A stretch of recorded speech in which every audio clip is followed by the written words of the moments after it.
On this episode of AV Week, we talk about the impact the U.S. election may have on the AV industry, new sales strategies, and InfoComm International's international reach. All that and more, next on AV Week. The network for the AV industry. What are you listening to? This is AV. This is AVNation. This is AVNation. AV Week is brought to you by our fine group of underwriters, companies like Atlas IED. This is AV Week, episode 272, recorded Friday, November 11th, 2016. Live from AVEC 2016. Ready. AV Week. Performing scan. Week. Online. This is AV Week. AV Week. This is AV Week, your weekly wrap-up of audio-visual news and information. My name is Tim Albright. I am your host. Welcome. We are live. Well, sort of. When you're listening to this, we're not live, but we're coming to you from the AV Executive Conference in beautiful Key Biscayne, Florida. Thanks to InfoComm for having us, for giving us a nice space to do. This will be a little bit reminiscent of our InfoComm stuff and our CEDIA shows and ISE ones where we kind of do a roundtable, one group, and we'll bring some other folks in. First and foremost, my mentor and the second best gentleman here, his name is Brock McGinnis. How are you, sir? Good to be here as always, Tim. All right. Also with us, Steven Greenblatt from Control Concepts, also the host of our State of Control show. How are you? I am well. And a young man I just met virtually about a month or so ago. He was one of our speakers. So thank you so much for coming. His name is Ian Altman. Thanks for having me here, Tim. All right. Ian, I would start with you. What is your impression of this event? I mean, you were a speaker, you're an author, you're a consultant, so you've been to a lot of these types of events. Just your impression of the executive conference in general. What strikes me is that you've got a bunch of people who, on paper, would be competitors, who are all coming together, and the major difference that I see in this audience is that it's people who have a genuine interest in taking things back they can actually put to work in their business. So at a lot of events, it almost feels like a boondoggle. So people show up, they have a few drinks, they hang out. And by the way, it's not that people here aren't having a good time, but their focus is about what can I take back and put to work in my business? How can I actually help grow my business? How can I help develop my team? And that's what really struck me, is that there's people who kind of put any competitiveness aside and say, okay, how can we help each other and raise the bar for the overall industry, which is candidly, as someone who speaks at 60 plus events a year, there aren't that many of them where I get that vibe. Very cool. Very cool. I think that's a fabulous observation. Yeah. And the organizers of the AVEC conference will be proud to hear that. Everybody that comes here spends their own money. Nobody's sent here and has to come to AVEC. We're all coming seeking information that we don't have. And some of the businesses are small to mid-size and some are mid-size to larger, but the largest AV business is still what your bank would call an SMB. And so we tend to have a lot of technical expertise, but we don't have a great deal of business expertise in a rapidly changing economy, particularly those of us, and you saw the average age of the crowd, those of us that have been around for 25 years plus. If we haven't learned anything in those past 25 years, we're already in trouble. So we're here because we're hungry and thirsty and need, not that kind of thirsty, Steve. Not this early in the morning. Hungry and thirsty, and we need input from professionals and experts such as yourselves. And it helped that it was delivered so enthusiastically. You also really love what you do, and I think that I said that to you when you came off stage yesterday. Thank you, Brock. Yeah, and in fact, I do love what I do. It's interesting for me because, and I'm flattered that you notice, wow, you really love what you do. The most flattering thing for me is when I see that somebody is actually putting these ideas to work, and then whether it's tweets that I heard from Steve or other people where the key message points, people are tweeting those out, and I think to myself, wow, they're getting it. This is going to have an impact for them. And the most fun for me is 6 months after an event when I get a tweet, an email, something from someone who says, we've implemented this, and now it's grown this other area of our business, and we're up 20%, last year we were down, that is the payoff for me, if you will. Yeah. Well, I, for one, am glad you were at AVEC. I learned a ton. Thank you. It was the exercises that we went through. Steve and I are on the same team, and we're looking forward to presenting those. Great. And our team's missing us right now, but Are we late? They're carrying the load. I'm sure they are. Yeah, I think I'm the spokesperson. Steve, real quickly, because you've been to all four. This is the fourth annual one. You've been to all four. Give me an overview or an evolution from the very first one. Sure. And you don't have to be kind because it was the first one, right? It was right. But all the way up until this one. So I think the event has evolved, as you said, and it first stemmed from I think it used to be something called the InfoComm 100, which I think then turned into the AV Executive Conference. It morphed, and the first one was more about the AV industry and what are the business challenges, what in our industry do we face, and how as a group can we overcome them. And I think that slowly it's shifted to having bigger name speakers, more content that is relevant to any business, and it helps us to understand that we're not in this small little bubble. That's just the AV industry. We're businesses just like other businesses, yep. Throughout the world, and we face similar challenges and have to apply similar principles. And particularly for me, what I valued the most was learning about sales, because from a technical background, that's not something that comes naturally. And it's something that I think is underestimated in our industry, because I think for my experience, we've had many years of growth and many years of prosperity, and sales may not have been the focus. And I think that having a good sales background and having the ability to refine the type of work that you're going after now can really help us quite a bit. And I think that we face some new challenges. So one of the points, though, that Ian made was that salesperson Yes.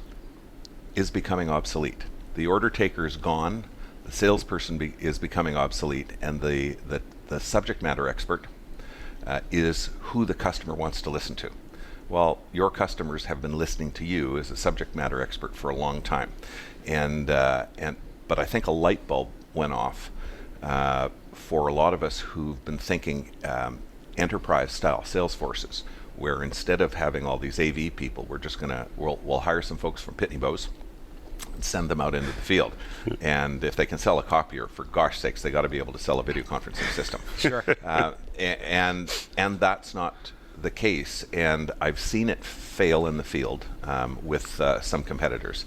But it was, that was one of the slides that I tweeted because I think that's just brilliant, Ian. Well, and keep in mind, I appreciate you saying that. Keep in mind that the real point of that is not that sales is dead, but it's more, if as a customer we would prefer to deal with a subject matter expert, it means that the evolution or the modernization of sales and marketing is all about demonstrating your expertise, being seen as the best resource for your customers, and you in essence want to position yourself so that people said, look, if I have to meet with this quote salesperson or this subject matter expert, if that's what it takes, if I have to pay to meet with them, that's what I'll do because they add that much value, as opposed to the old school method of always be closing. Well, right. Always be closing triggers a response from the buyer of always be closing the door to keep them out. So that doesn't really work effectively. And instead, we want to think about if we can uncover the problems that we solve with extraordinary results, then we'll attract people that are facing those challenges. Right. And all of a sudden now, it's that whole metaphor that we use of same-side selling, of being on the same side of the table, putting puzzle pieces together. If your puzzle piece isn't the right fit for their puzzle, look, I mean, unless you're bringing in a jigsaw, it's not going to work. So you're better off finding that out early in the process rather than later. Well, one of the old school sales maxims was that, sales is just a process of helping somebody buy what they want, what they need, or what they ought to have. And the same side selling as a technique or an approach makes it actually much more comfortable, not just for the customer, but for everybody on our side of the table. Exactly. If we're sitting on that other side of the table.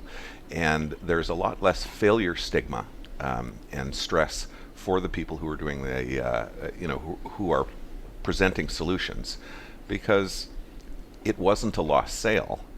We're just not right, and this was one of the other points that that you had made, is that we're just not the right company for the problem that you have today. Yeah.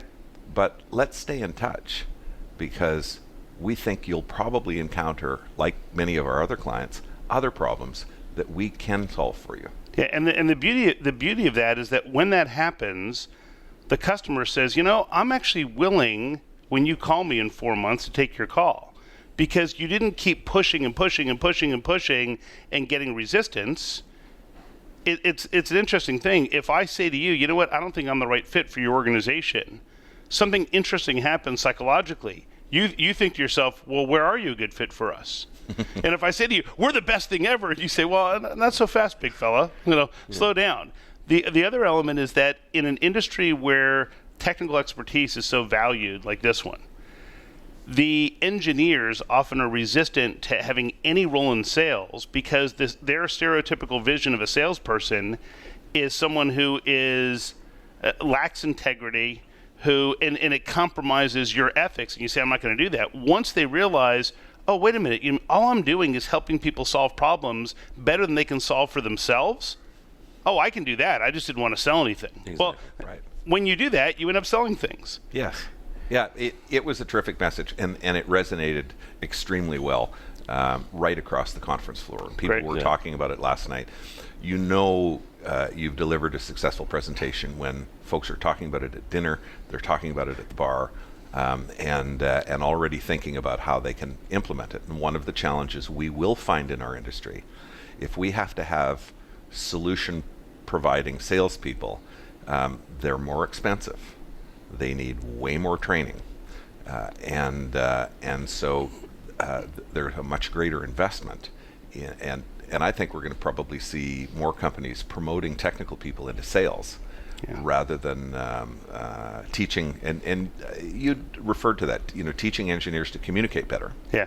Well, and oftentimes what I see in industries like yours is the way they grow their, quote, sales organization is by bringing in low to mid-level sales support people, right, who in essence are tracking the process, who are helping with proposal development, who are keeping track of deadlines and deliverables, and their skills are more akin to a project manager than they are to a traditional salesperson. So they're the person who says to the engineer, look, we met with this client, everyone was excited.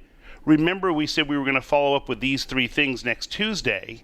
So I've put these templates in this shared folder for you, so that way you can work on those. And they're kind of prodding them along, because the area where the engineer may fall flat in this is the engineer says, yeah, but this one project I'm working on, they need this. So I'm going to just ignore this, quote, sales opportunity.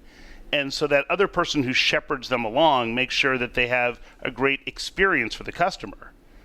And so the customer says, wow, I really feel taken care of. And you're kind of finding a combination of skills that work together.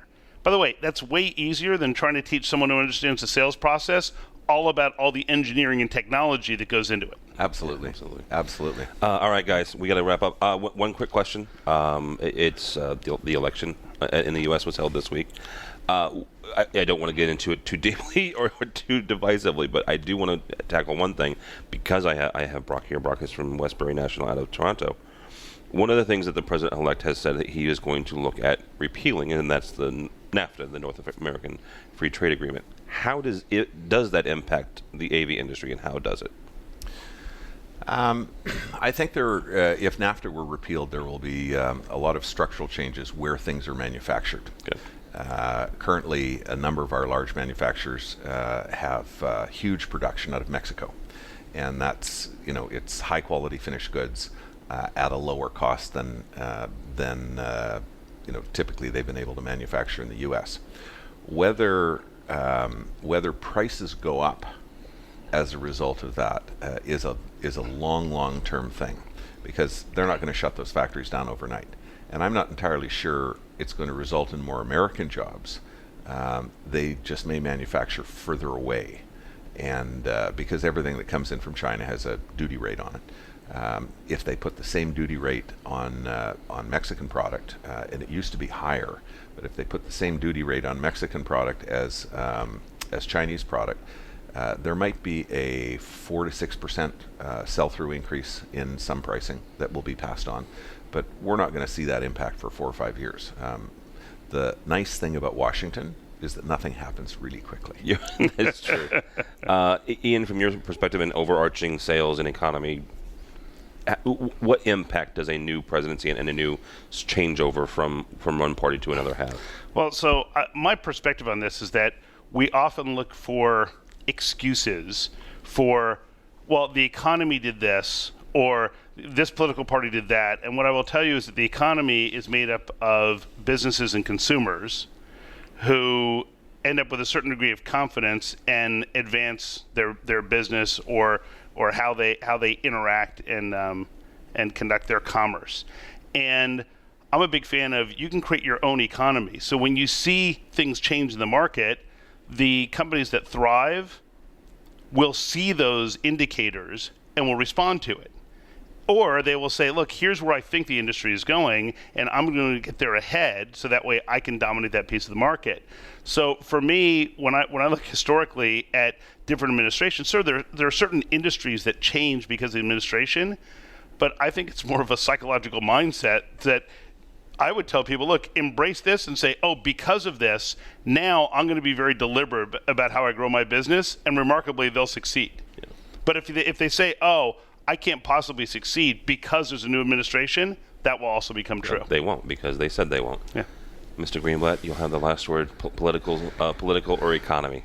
I mean, the thing that I'll agree. I'm not going to take a particular side other than the fact that we all have to be on our toes, and we have to read what's the climate, and and I think that you can win no matter which direction things go in, and even in bad economy, people were able to reinvent their businesses so that they were able to capitalize on new opportunities, and I think that as long as we continue to innovate, I think that's what's important for us. The sun came up Wednesday morning. Did it? The stock market. I was amazed. The stock market did not crash. All of the forecasts of gloom and doom. My interest in being here on election night amongst Americans watching was to see which half of the room was going to emigrate to Canada. Yeah. And you were going to take them back with you. And I'll just take Were them you back. selling tickets? I have a large house. Because Brock, let me tell you, a lot of my friends in Canada said that they had been raising money because you guys were going to build a wall. Yeah.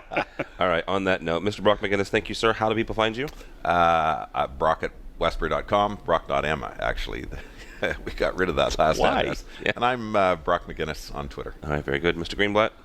You could reach me at Steve Greenblatt on social media, and my website is controlconcepts.net. All right, very good. And Mr. Altman, thank you, sir.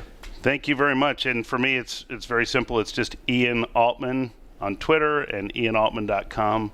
And if you don't find me there, then it's somebody else. All right, very good. Thank you, guys. New gang of guests, so we'll do introductions here real quick before we get started. Mr. Brad Grimes, kind of our host for this week. He is from InfoComm. How are you, sir? Good. Thanks for having me, Tim. I say kind of because this is not you are not the organizer of this event. You just hang out and communicate. I got the easiest job at the event. Absolutely, you do. I mean, it's talking to wonderful folks like you. This is the easy part. Yeah. But no, everybody behind the scenes, everyone on Gretchen Zito's and Betsy Jaffe's team, they put it on, and I think they put on another good one. Yeah, absolutely. And also with us is Gina Sansevero from FSR. How are you? I'm doing well, Tim. Thanks for having me. Absolutely. And last but not least, buddy and pal, Frank Pisano from Chief. Good to see you again, Tim. Good to see you. It's been a while. It's been 15 minutes. We had breakfast sort of together. So, let's get started here. We just had one of the presenters, Ian Altman, and on talking about same-side selling, and that interview I did with him about a month or so ago for InfoComm Today impacted me as somebody who's developing as a salesperson. Frank, as somebody who deals in customer relationships, does that make sense for our industry trying to solve people's problems and being honest with them if our puzzles don't fit their puzzles? Absolutely. I mean, I think he said so many things that resonated with everyone in that room. I got a chance to talk to him afterwards, and it was just you could tell the people in the room just were on his every word, and it's not easy to do. It's an exceptional event, but it's long, and it starts early in the morning, and it goes late at night. Let me tell you that. Well, for him to go in the afternoon and have everyone on every one of his words, that his presentation is resonating with everyone.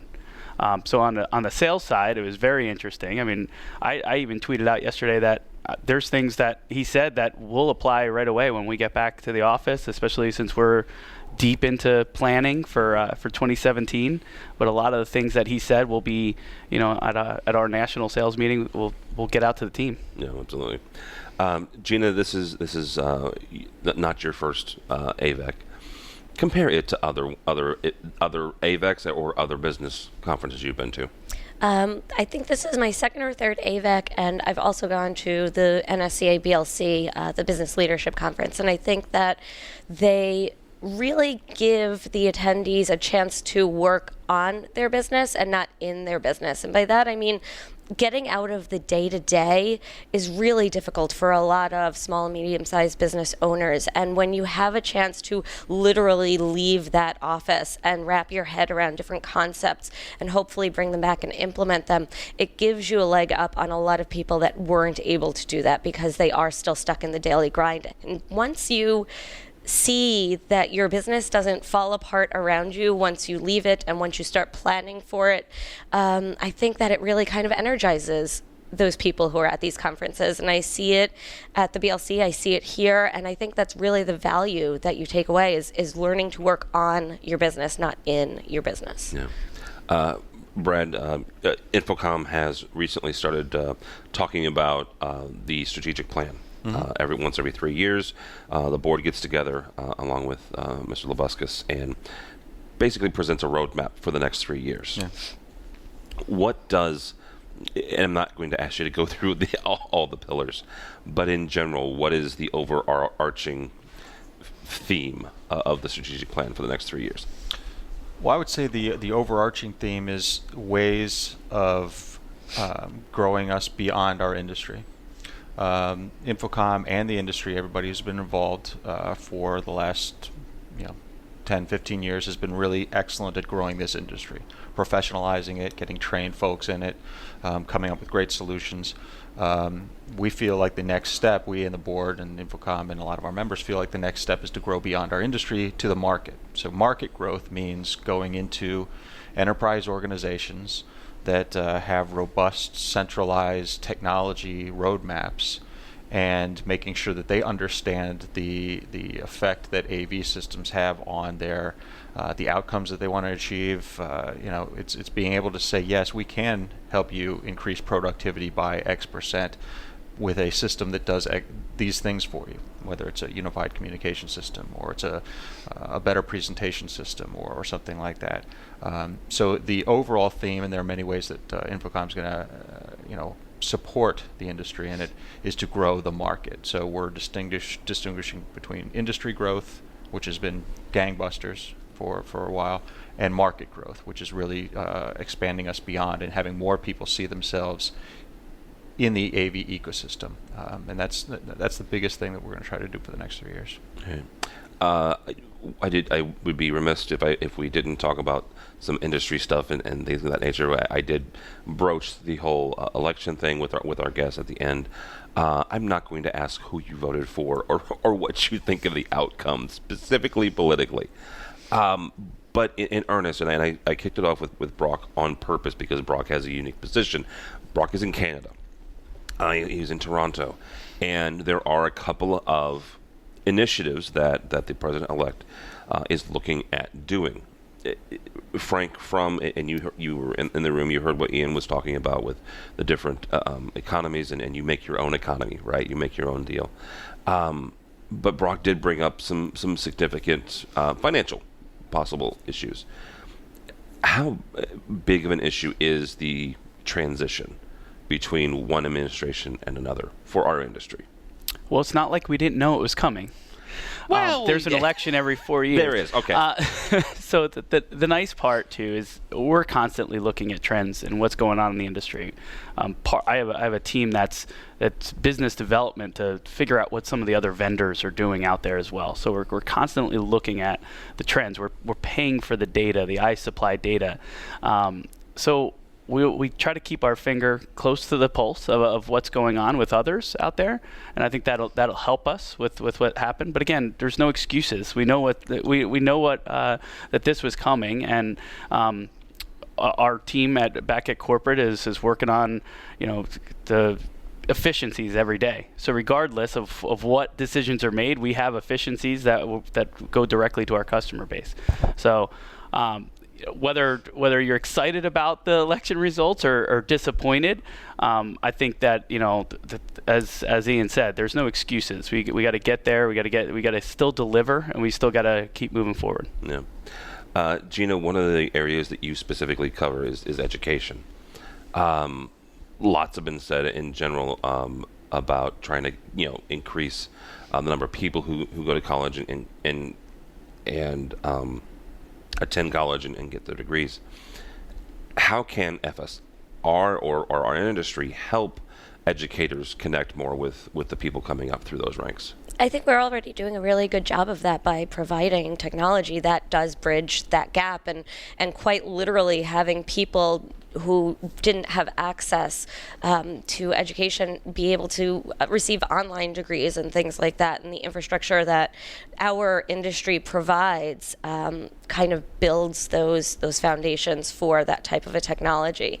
And what we're seeing is that different types of teaching and learning and classroom styles are really inviting different students that might not have liked that traditional lecture type of environment or the sage on the stage type of environment. They like the more hands-on, and so they were originally turned off by college, and we're seeing a lot of those technologies being utilized to promote the buzzword collaboration, right?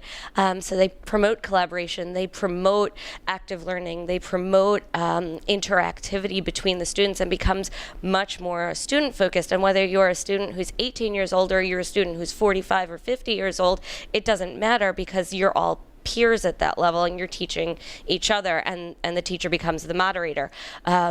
Those technologies that our industry provides allows that bridge to exist. Did you use 45 to 50 because you think that's old? I don't know. I'm on my way there, I promise. One day. One day. Oh, goodness. Another gray hair. All right. Mr. Grimes, we had a nice conversation with Dave Lebuscus the other day. One of the things he said was about how InfoComm International is growing more internationally. Mm-hmm. Talk for a second about the different areas that you guys are moving into and how you're doing that. Well, I mean, obviously, yeah, InfoComm International is an international organization in so much as we have trade shows in China and India and South America, and the ISC show, the huge one in Europe, we're part owner of that show. So from a trade show point of view, yes, we have a great global footprint.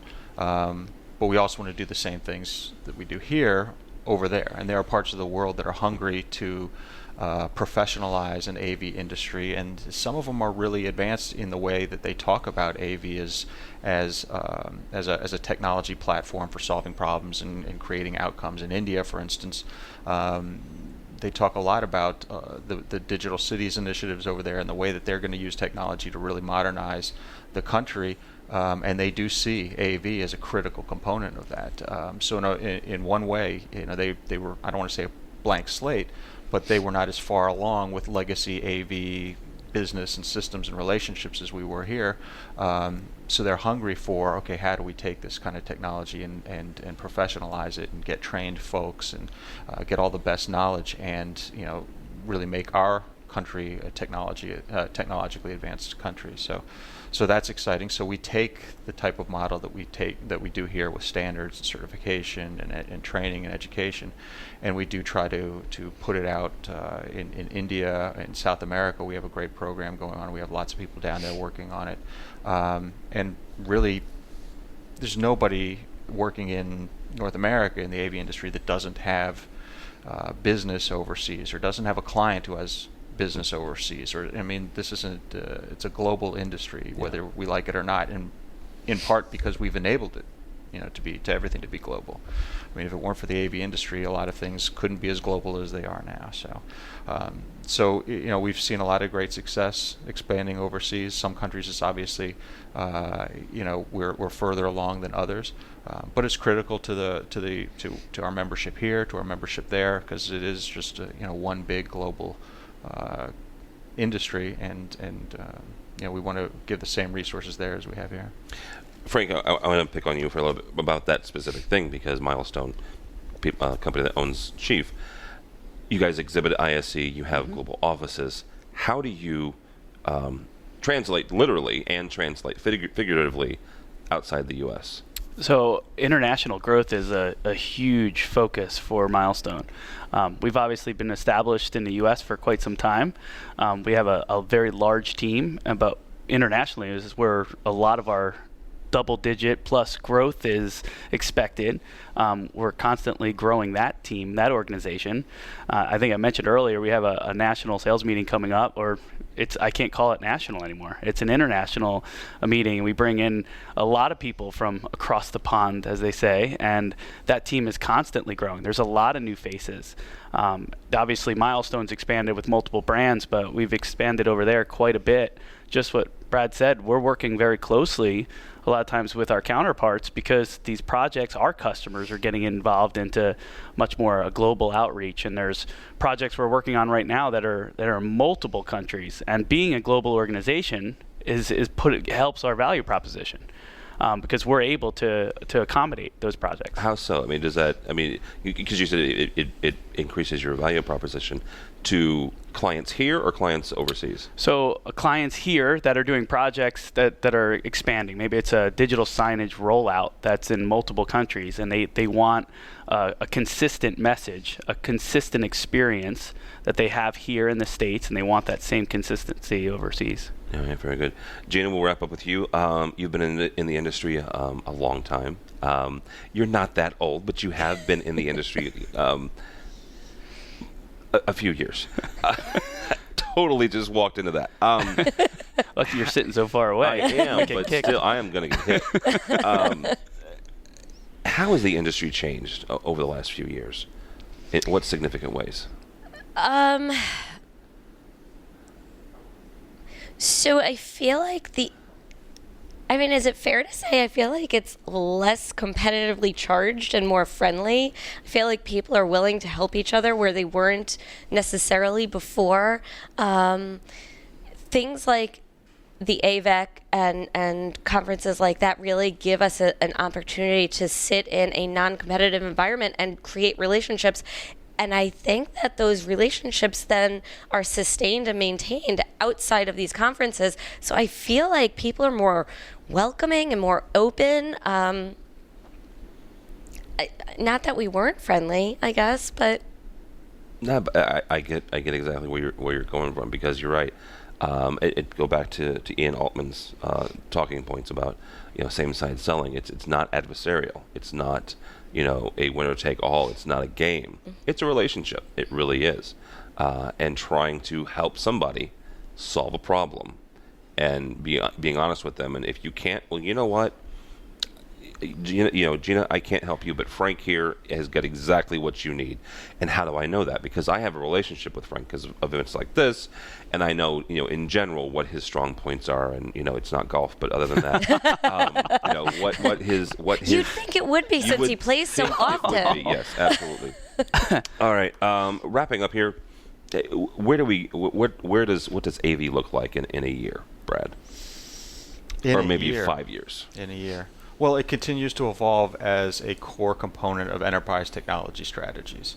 A lot of what we talk about here and what Ian Altman talks about is all part of the same message. The reason that we have international reach now is because we have gotten into the same side selling mindset where all I want to do is solve this person's problem. You mean you're going to have this same conference in same conference room in 600 other countries? Well, I can standardize it. I can roll it out in all these places, and I have partners, or I have sales forces. So it's all part of, again, listening and finding that solution to their problems. But in a year, we're going to continue to be more engaged in enterprise strategies. I mean, it's a core component of the way organizations work, and we're going to have conversations that reflect that, and we're going to be even more crucial technology partners to a lot of different types of companies, enterprises a year from now. Yeah, very good. And I think kind of to that, I'm sorry. No, you're fine. Go ahead. I think kind of to that point, you brought up partners, and going back to the friendly, right? Organizations like USAV and PSNI really allow that to happen, and I think that's why they're flourishing now. They're so successful because they've created those partnerships to allow for global expansion. So if you're doing a project for Bank of America in New York City, and Bank of America wants you to do their China office and maintain it, you might not be able to send a whole bunch of people over there as a small or medium-sized integration company, and you have USAV partners or PSNI partners that have locations out there and can help with either a labor force or a managed service, force or whatever that may be. So again, I feel like 5-10 years ago, I've been in the industry 11 years, if you wanted to know. Put a number on it. I will mark it down. I feel like 11 years ago, people were so afraid of somebody's going to steal my intellectual property of what? You're connecting black boxes. Your guys don't know anything different than the guys at the integration company down the road.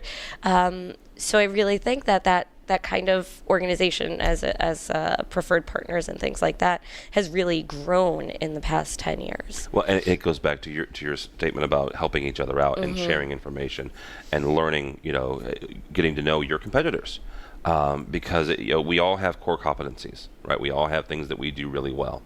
None of us do everything well. I'm sorry, but there's 2 or 3 things that we nail. We hit a home run. And if we can't help, if we can't solve their problem, then we do pass them on to somebody else. No. All right, Mr. Frank Pisano, thank you, sir.